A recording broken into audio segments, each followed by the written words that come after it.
আমি আপনাদের এই সংস্কার, কোটা সংস্কার যে আন্দোলন, এই আন্দোলনে বা বৈষম্য বিরোধী ছাত্র আন্দোলন, এই আন্দোলনে কোটা সংস্কারের জন্য আমি সবসময় আপনাদের সাথে ছিলাম এবং এটাতে যারা আহত নিহত হয়েছেন তাদের পক্ষেও, এই বিচারের পক্ষেও আমি ছিলাম।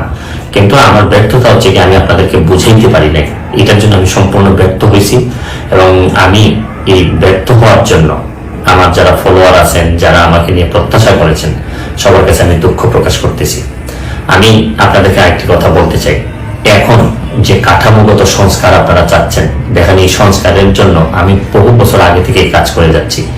আপনারা দেখেন এই দুর্নীতির বিরুদ্ধে যুদ্ধ, গত 15 বছরে আপনারা যে 2-3 জন মানুষ দুর্নীতির বিরুদ্ধে সোচ্চার ছিলেন, এর মধ্যে হয়তো আমাকে একজন আপনারা পাবেন।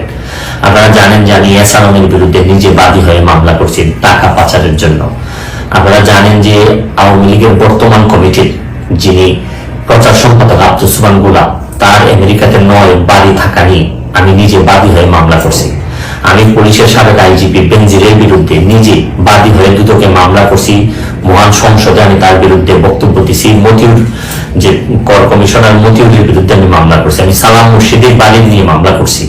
আমি সালাউদ্দিন, কাজী সালাউদ্দিন যে ফুটবলের দুর্নীতি নিয়ে আমি কথা বলছি। ওসি মুয়াজ্জেমের বিরুদ্ধে আমি নিজে মামলা করছি, করে তার 8 বছরের সাজা হয়েছে ডিজিটাল নিরাপত্তা আইনে। আমি, আপনারা জানেন যে জীবনে যত ঝুঁকি ছিল, আপনারা জানেন যে এই কোটা আন্দোলন শুরু হওয়ার 2 সপ্তাহ আগে আমি প্রেস কনফারেন্স করে বলতে বাধ্য হয়েছি, আমি জিডি করছি যে আমার জীবনের উপর হুমকি আছে এইসব দুর্নীতির বিরুদ্ধে প্রতিবাদ করতে গিয়ে। সুতরাং আমি এই যুদ্ধে সবসময় চেষ্টা করছি।